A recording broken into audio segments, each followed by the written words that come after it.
Yashodananda Brajajanarandana Yashodanandana Brajajanarandana Yashodananda Brajajanarandana Yashodanandana Brajajanarandana Yamunatira Vanachari Yamunatira Vanachari Yamunatira Vanachari Yamunatira Vanachari Jai Radha Madhava Kunja Bihari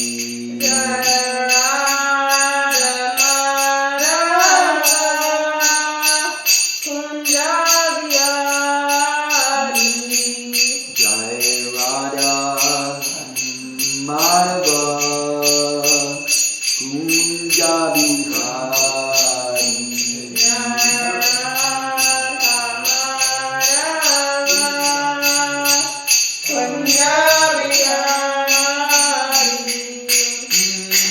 Jaya Radha Madhava Radha Madhava Radhe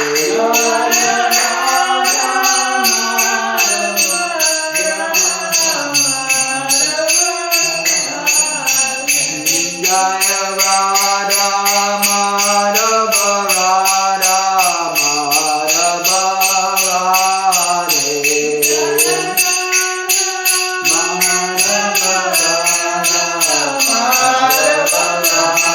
Radhe Jai Guru Nitai Jai Guru Nitai Guru Nitai Jai Guru Nitai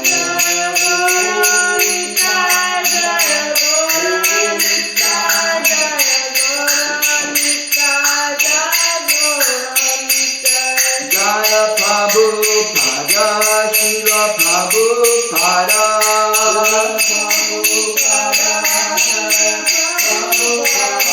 Jaya Prabhupada Shiva Prabhupada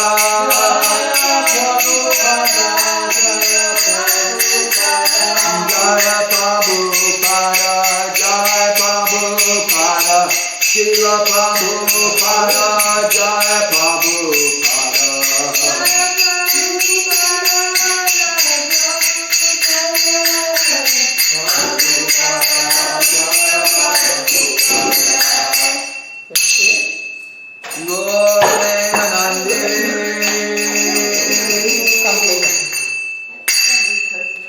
Oh, you can't be cursive, okay.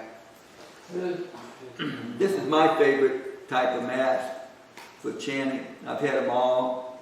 The N95 tight ones, the surgical mask. Thank you, yeah. I've had the homemade mask, Bushayas. I like them all. But for when it comes to chanting japa, this gives me more room to breathe. I'm not constantly sucking the mask in a whole lot and having to pull it out and it's slipping from the nose and pull it out. And the other one, the tight one's so hot. I can't see the fog of my glasses. You know, But you know, this one you're wearing, it doesn't give maybe 40%. Now, That's what it says. Huh? yeah, but we're so far away. I mean, Yeah. even right now, but we're practicing. the thinner it is, it's And not we so said good. the kirtan leader and speaker can take that mask Yeah, you should off. take it off. So I'll just pull mine down. Class by a bandito. Just have to wipe down all that after you're done. 'cause it's- Om Namo Bhagavate Vasudevaya. Om Namo Bhagavate Vasudevaya. Om Namo Bhagavate Vasudevaya. Om Namo Bhagavate Vasudevaya. Om Namo Bhagavate Vasudevaya. Om Namo Bhagavate Vasudevaya. Narayana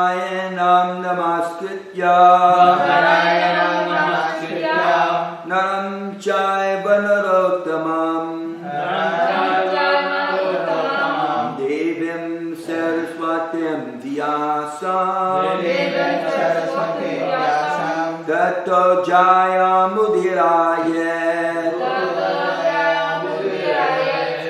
Before reciting the Srimad Bhagavatam, which is our very means of conquest, we first offer respectful obeisances unto the personality of Godhead, Lord Narayan, unto Narayana Rishi, the supermost human being, Mother Saraswati, the goddess of learning, and Srila Vyasadeva, the author, by regular attendance in classes on the Bhagavatam, by rendering service to the pure devotee, all that is troublesome within the heart becomes destroyed to practically nil.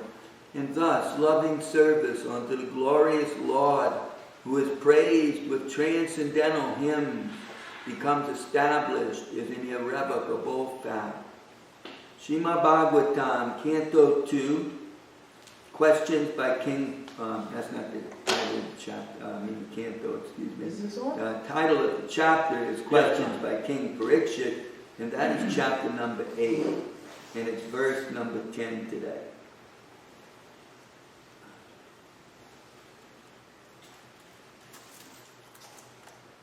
No glasses on, they're all disappeared. What happened? I don't know, glasses are gone. It's just there. You have to strain the eyes. Wait, I will find one. Okay. Please repeat.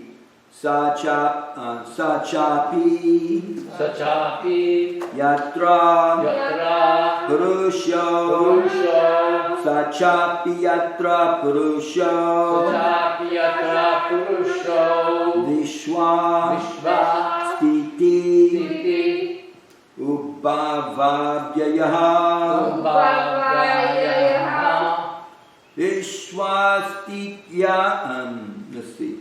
Vishvastityud bhav yayaha Vishvastityud Bhavayaha Vishvastityud bhav yayaha Vishvastityud Bhavayaha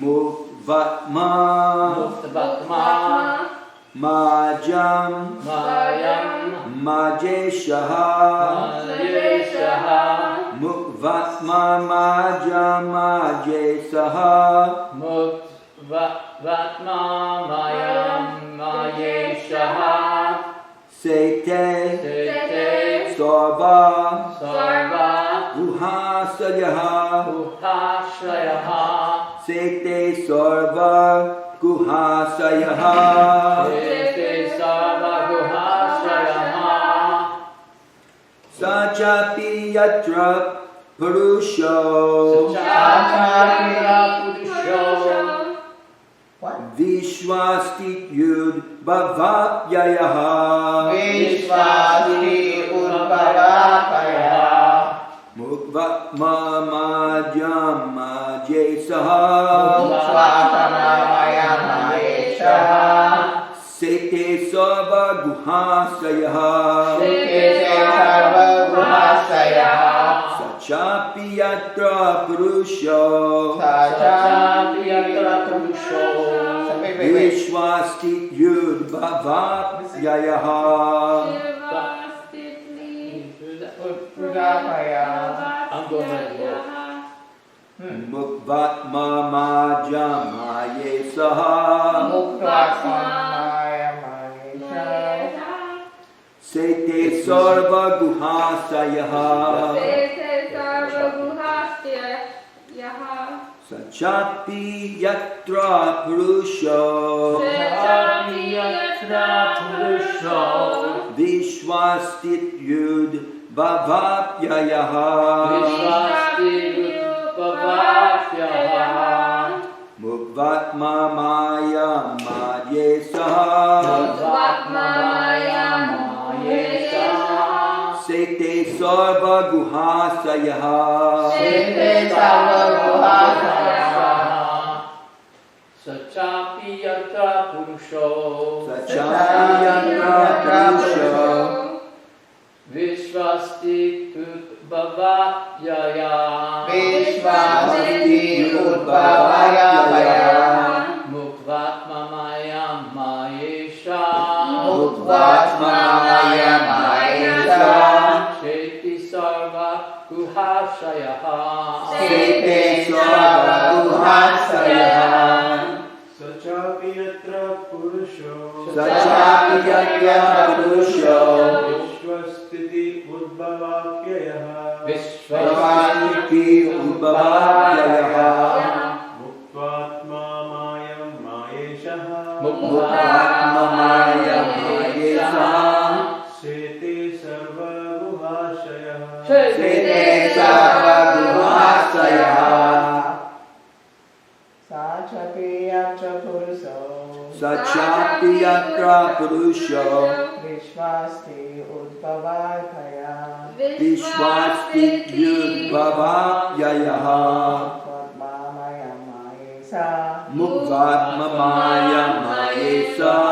Sete sarva guhasayah. Sete sarva guhasayaha. Come on and try. It's bad luck It's bad luck. if you don't do it. Oh. If you don't do it. She can see. Yes. Please. Sachapi yatra purusho. Sachapi yatra purusho. Vishwastiti ubhava paya yaha. Vishwasti yudbhavayaha. Muktavatama mayam mayesha. Muktvatmaya mayesha. Sete sarva guhasyayaha. Sete sarva guhasayah. Okay, word for word. Saha, Saha. he, He. cha, Yeah. also, Also. api, Api. is he is, And yes. yatra, Yatra. where, Where? purushaha, Purushaha. the personality of The Godhead, personality of Godhead. Vishwa, Vishva. the material world, The material world. stiti, Iti. maintenance, Maintenance. ubhava, Bhava. creation, Creation. apyayaha, Apyaya. annihilation, Annihilation. muktva, Mukva. without being touched, Without being touched. atmamayam, Atmamaya. own energy, Own energy. maishaha, Maishaha. the Lord of all, Energy. Lord of all. the Lord of all energy. The Lord of all energy. Sete, Sete. does lie on, Does lie on. sarva guha sayaha, Sarvaguha Sayaha. one who lies in everyone's heart. One who lies in everyone's heart. Translation, please repeat. Translation, please repeat. Please also explain the personality of Godhead, Please also explain the personality of Godhead, who lies in every heart is the super soul, who lies in every heart as the super soul, and is the Lord of all energy, and is the Lord of all energies, but is untouched but is untouched by his external energy. by its external energy. Srila Prabhupada's purport. Undoubtedly, the form of the Lord, who is seen by Brahma, must be transcendental. Otherwise, how could he simply look upon the creative energy without being touched? It is understood also that the same Purusha lies in the heart of every living entity. This also requires proper explanation.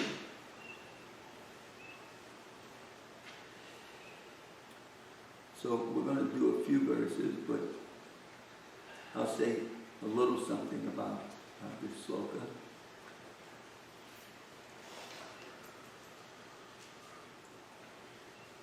So Vishnu is so transcendental to his material creation, his external energy, that is mentioned in the purport that he can look over his creative energy without being touched. Whereas that's not possible for an ordinary jiva without the grace of the Lord. It's especially not possible for a jiva who's already conditioned by that external energy to look it over without being affected or untouched. But Vishnu can easily do that. It's his energy. Just like a gross example would be if you threw $50,000 of cash down and told anyone they could do what they want, and most people would pick it up and spend it and become affected by whatever that brought about. But for Krishna, he can remain ever detached because this is his external energy. He has 50,000, he has 50 million, he has 50 billion, he has 50 trillion. He's the possessor of all wealth. So you would throw that down in front of him and he may look it over, but he's untouched. He's not moved by it. He's transcendental to it. So similarly, he's also untouched, just as he's untouched by the external energy there and while looking over the material creation. In the same way, even in the heart of all living entities, he remains unaffected, although every living entity has tons of emotional attachment. They're all lamenting when they have to move, although moving is inevitable and it's destined from the day we appear, especially as a human being. Maybe less so as an animal, but human beings, due to their more advanced consciousness, they are meant to understand the actual situation and be able to revive their relationship with the Supreme Controller, the Ishwara, the Supreme Personality of Godhead. But due to simply becoming attached as though somehow ever it belonged to us, that somehow ever we are the Lord of all that we survey, all that's been put within our grip, that when there's some dismantlement of that, whether it comes through the loss of money or the passing on of dear ones, the living entity becomes so emotionally affected. And yet Krishna remains unaffected, although he's seated right in the heart.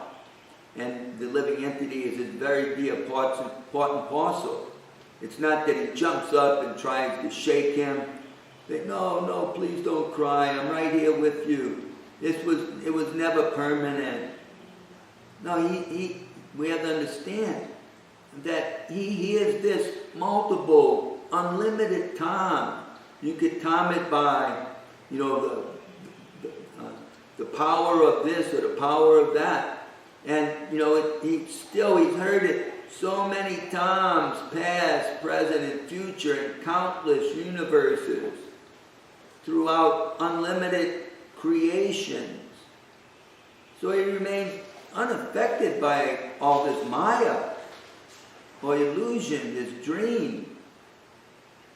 It's just the display of the external energy and the three modes of material nature. So this way, Vishnu is different from the living entity. He's the energetic source from which all energy has come.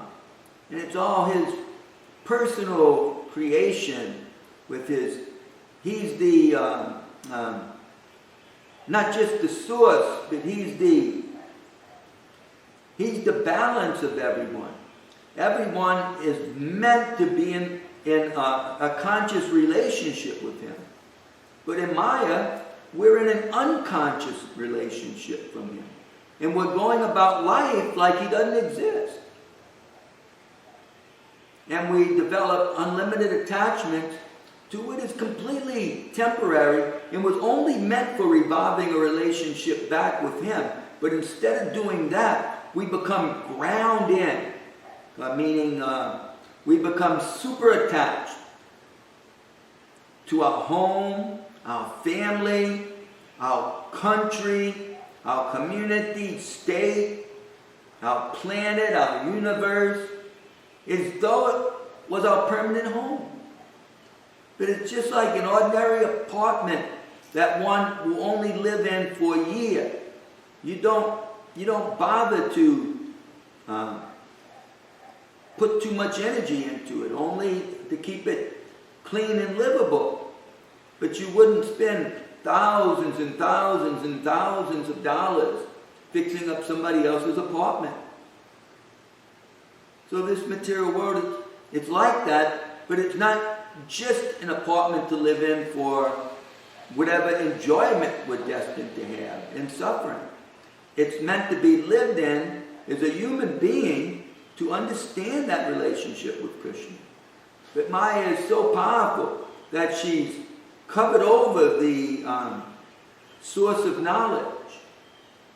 She's like pushed it in the back of the library behind a bunch of books and dusted it over like it is insignificant. And she's taken those persons that represent it and make them into some sort of less intelligent figure as she promotes the academic scientists of the world who are, developing weapons and machinery and different medicines to try to keep the living entity alive, and the different writers that give us some promise that life will somehow ever be eternal as we know it without God. Now, of course, there's so many theologians and people there, but by the power of Maya, not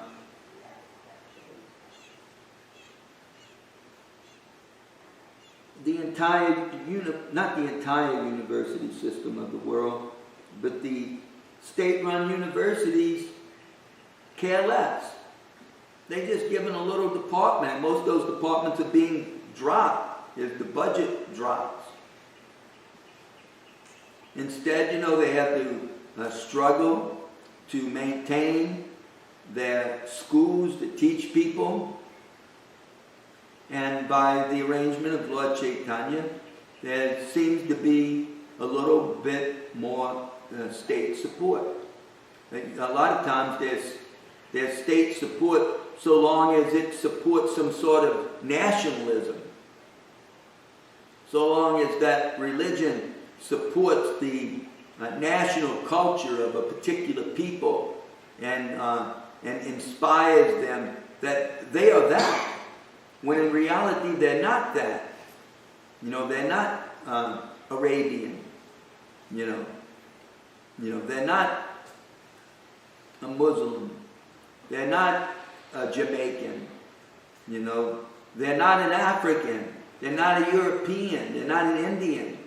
They're an eternal being with a relationship with the Supreme Personality of Godhead. The religion may change, and the nationality may change, and the race may change, but the soul doesn't change. The soul doesn't change. The soul remains always situated in an eternal Sanatana Dharma, an eternal Dharma, an eternal occupation of service to the Supreme Personality of Godhead. And then the material world, that takes on the form of temporary designations that are constantly changing, just as the living entity changes clothes, as Krishna describes in Bhagavad Gita. Just as we change clothes, we change bodies in this world. So that's not eternal. That's just like high school kids putting on dramatic performances on stages that they have to practice day after day, and even maybe semester after semester. But they're just putting on different displays, different plays, when in reality there's something else. They're simply, the student who will move on in life. So the spirit soul is not meant to become unnecessarily attached to you. Spirit soul is meant to become attached to Krishna's service and be transmitting transcendental knowledge to everyone. And that is Srila Prabhupada's movement, to give transcendental knowledge, because it's the only solace. It's the only real panacea. Everything else will die, but transcendental knowledge lives on. Transcendental knowledge cures the living entity of all material defects and brings us back home, back to Godhead. So if we're going to read these other verses, I better do it now. We only have 20 minutes left. So I'm going to just read them, and then we'll take some questions at the end. Rushavaya veloka sapala purva kalpitaha loke amusha vayava sapale iti sushruma. O learned Brahmana, it was formally explained that all the planets of the universe, with their respective governance, are situated in the different parts of the gigantic body of the Virata Purusha. I have also heard that the different planetary systems are supposed to be in the gigantic body of the Virata Purusha. But what is their actual position? Will you please explain that? Text 12. Yavankalpo vikalpo va yatta kalo numiyate bhuta bhava bhavat shabda alyurmanam chayatstanaha. I mean sataha. Also, please explain the duration of time between creations and annihilation, and that of ever subsidiary creations, as well as the nature of time, indicated by the sound of past, present, and future. Also, please explain the duration and measurement of life, of the different living beings, known as the demigods, the human beings, etc., and different planets of the universe. There's a one-sentence purport. Past, present, and future are different features of time to indicate the duration of life for the universe and all its paraphernalia, including the different living beings and different planets. Text 13. Kalashya nugater yatu lakshyate lakshitimvi brihatyapi yavatya koma gatoyo yadrishir dvija sattama. O purest of the Brahmanas, please also explain the cause of the different durations of time, both short and long, as well as the beginning of time following the course of action. Text 14, and there's maybe we'll just save that for tomorrow, because there's a pretty long purport, and that way we won't spend all the time reading. Okay, so Maharaj Parikshit's asking all these nice questions. I'm not sure how long it will go on. It's probably, it's going to be most of the chapter, I would assume. But by text 27, Sutta Goswami is going to say something about Sukadeva Goswami being invited to speak by Maharaj Parikshit. So let's see Yeah, he begins to reply at text 27, so it's questions by Parikshit, but there's also going to be, well, it will end, the chapter will end with the beginning of his answering. So his answers The will go answers will be in the next chapter. in the third canto also. I mean, it goes on for a while. Goes all the way to the third canto. Did you stop at 13? I stopped at 13. Tomorrow's text is 14. Yasmin karma samadvayo.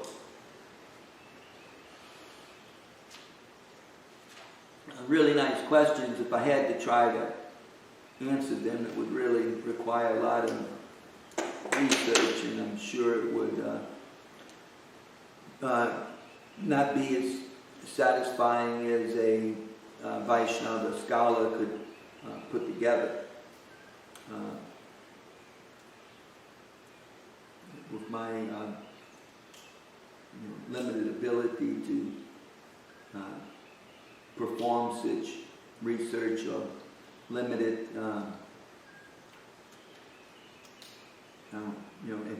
enthusiasm, perhaps because my time is so much being taken. But it would be beneficial to try to answer such questions on our own and then listen to the answers of Sukadeva Goswami. We could cheat and go on to the next chapter and find some answers to his questions. Parikshit Maharaj wants to know where the planetary planets and governors are situated exactly, whether they're parts of the gigantic body of the Virata Rupa, or whether they're supposed to be in the gigantic body of the Virata Rupa. We don't completely understand how he's differentiating there, but it'd be interesting to see how Sukadeva Goswami answers that. What is their actual position? Of course, the duration of time between creation and annihilation.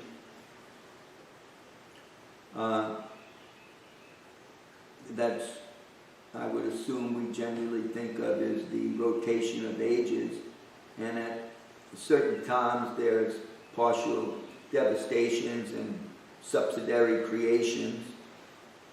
And then he asks, what is the nature of time indicated by the sound of past, present, and future? We may not understand. Maybe in the higher planets, past, present, and future is understood as far as what goes on in the lower planets. They may understand it all. They may already comprehend the past and the present as well as the future.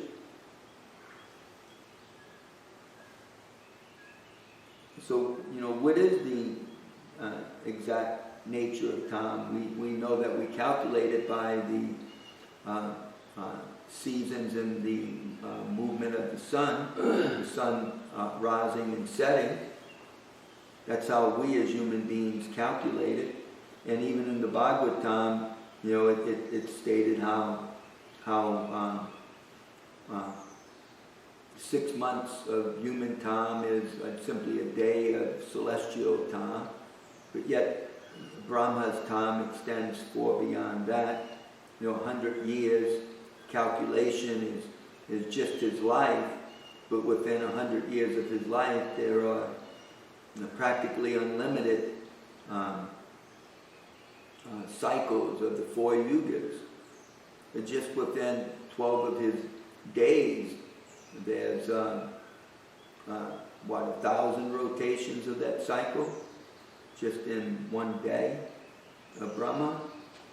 And then the night's the same, but there's a partial devastation and then the subsequent creation again when he arises. And here we also hear Parikshit asking to explain the duration and measurement of life for the different living beings, which I was just saying something about. The duration of life of the Devas, the duration of life of the the mortal human beings. We know it's 100 years, but the 100 years varies with each yuga. We know the devas, certainly the chief deva of the planet, lives longer than his servants, those who are living there. It's said that when the garland fades on a celestial being, then he's preparing to take his birth. But there's not the trauma of death as the humans know it, nor is there the trauma of birth. You know, they appear, and within a day's time, they're grown and performing their dharma, what they were, what they appeared for. So all that, there's none of the pains that we find in human life. There's just less pain of birth, death, old age, and disease. They don't experience those things like human beings do. And it may vary from planet to planet, like the planet of the Siddhas, where they're all born with the eightfold mystic perfection and don't have to practice yoga to achieve those. They're born with those perfections. So it must be a very interesting planet where everybody has all this mystic ability. You can imagine with how the architects there, the type of buildings they must have, especially if they're creating them by mystic powers. Something like Mayadanava, the architect of the Danavas, the Asuras, how he was able to create that fantastic palace for the Pandavas. So in Siddhaloka, they probably don't have the same. They may have different types of buildings. Who knows? Because they live in a world of mystic power. At last, as far as our verses go today, not Sukadeva, but Parikshit Maharaj, he wants to know more about the cause of different durations of time, both short and long. What makes it short, what makes it long? Well, for Krishna and even Lord Chaitanya, they could take one human night of 10 to 12 hours, and they can turn it into a night of Brahma, but the next day everything is the same for everyone that's living there. So how is that Krishna can play with time like that? Short and long, how sometimes you doze off maybe, and it seems like, I've been sleeping for a long time, and you wake up and you jump up and it's only been 5 minutes. And other times you sleep for a long time and you get up and you think only a little while has went by, but no, hours have went by. So we'll hear more questions from Parikshit Maharaj in this chapter, and then next chapter we'll hear the answers. We have about 9 minutes. Are there any comments, questions, Maharaj? This sounds like a lot of questions Maharaj was asking. Richard Maharaj was asking Sukadeva Swami. How long did it take them to go through all this? How many? Well, there's 700 slokas in Bhagavad Gita spoken between Krishna and Arjuna, and that takes a little bit over an hour for someone simply reciting the poetry. So these are 18,000 verses. So if it's 1 hour, you could say, just to make it easy to calculate, 1 hour for 1,000. If there's 18,000, so it'd be 18,000 hours, which divided by 24 is how much? Divided by 10, 18,000 is what? 1,800, right? Then divided by another 10 is 180. So it takes almost a half a year. I would assume that they're all sitting, Sutta Goswami, because we're hearing the conversation between Parikshit and Sukadeva Goswami. It's spoken by Sutta Goswami to the sages at Naimisharanya, headed by Saunaka Rishi. So it may have taken Parikshit less time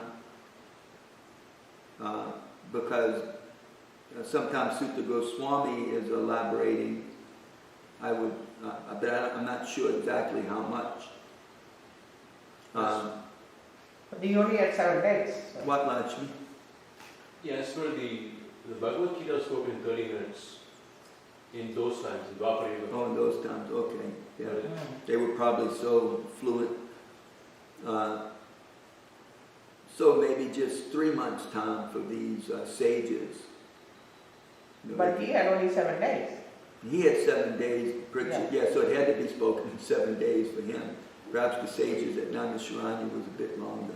Actually, some people say that actually he didn't have a full 7 days because there was a period of time when they had to meet. It wasn't like that, they were together. It was a period where at least a day or so before they actually came together. So And also there was some time before the snake bird came and bit him. They finished the Bhagavatam and they had some time to meditate. And he had some time afterwards because then he speaks to his mother, the Srimad. What's even more fascinating is Brihad that Bhagavatam. Sukadev, Parikshit asked all these questions, and Sukadev doesn't have anybody taking notes. You know, there's no little scribe writing down all the questions. He remembers everything, and then is able to just fluently speak. Well, the Brahmins had that type of power in previous ages, just like they could light the sacrificial fires by vibrating the mantra, whereas in this age they cannot do that, nor do most Brahmins have photographic memory. Most humans don't have photographic memories. Some that have it, then they lack in maybe reasoning power. They can simply memorize like a parrot. So, but to have that type of intelligence or memory is the prowess of previous times. That's what it means when it says our duration of life has been made short, and we've been made unfortunate, and our potency has dwindled. Just like also the Kshatriyas we hear the fantastic stories of powerful Kshatriya figures who were able to protect the world. But in this day and age, they dwindle, to what we know of today. That require all types of protection because they can be so easily killed. Whereas in previous ages, it wasn't so easy to kill a powerful Kshatriya. It would be very difficult for just some ordinary man to assassinate them, or ordinary human beings to harm them. Usually it required another Kshatriya of the same might, or some celestial being, to actually defeat them.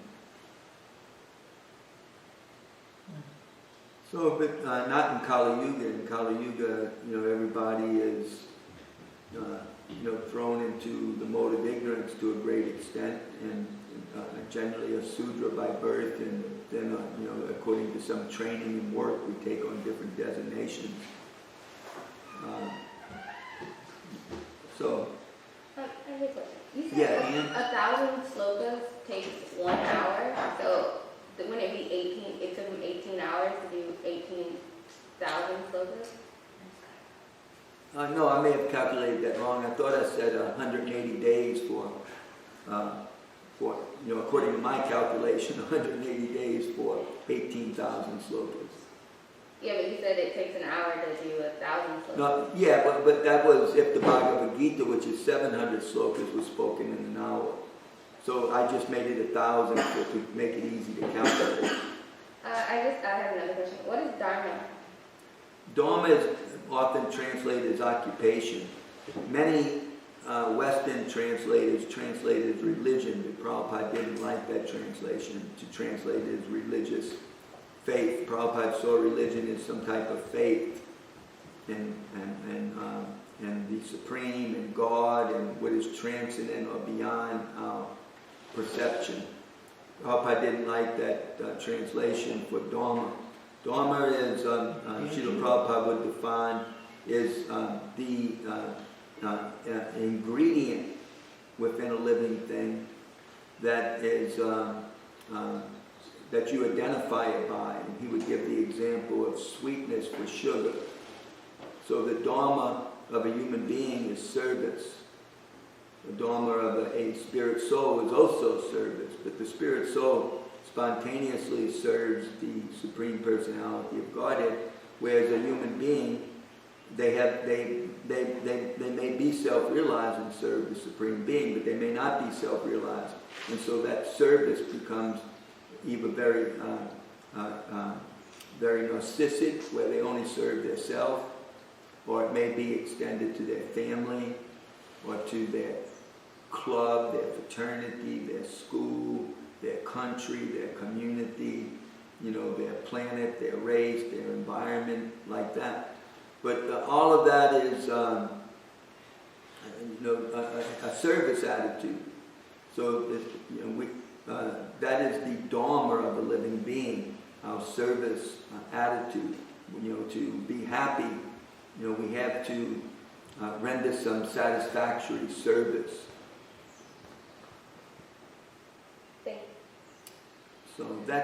So dharma, sometimes it's also translated as occupation, but you see, we're serving without occupation.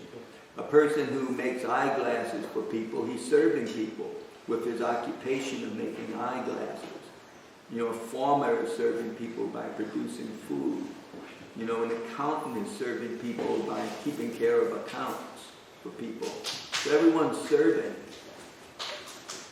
So that's also another way to translate dharma. That's our occupation. The thing in life that we do is serve. Okay, so 8:30, we'll stop the class here. Hari Om Tat Sat. Hare Krishna. Hare Krishna.